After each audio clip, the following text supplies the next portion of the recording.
Yo, what's up guys? Bex TV na naman nagbabalik. And for today's video ay magluluto tayo ng lechon kawali. So sabi nila madali lang daw yun. Crispy lang daw yung balat. So eto na, after kong ilagay sa kawali yung mga baboy.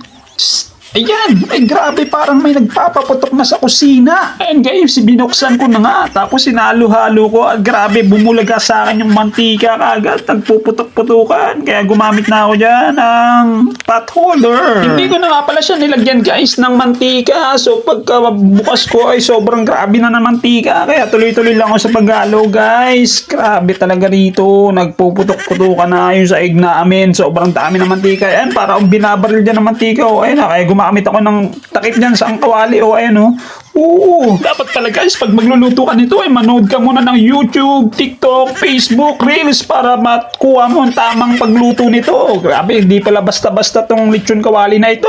Kaya guys, kung mag-crave ka dito sa lechon kawali ay maiging bumili ka na lang sa tindahan o karinderya. Okay, wag mo na try magluto dahil ayun, ang dami kong talsik na mantika dyan. Kaya ang ending guys, ito ang kinalabasan. May sabaw-sabaw na lechong adobo. Ayan guys, kitang-kita nyo naman kung gaano kagami ng mantika kahit walang nilagay ng mantika. Sobrang sarap niyan. Ayan, mapaparami ka ng kanin dyan. Alright, let's go!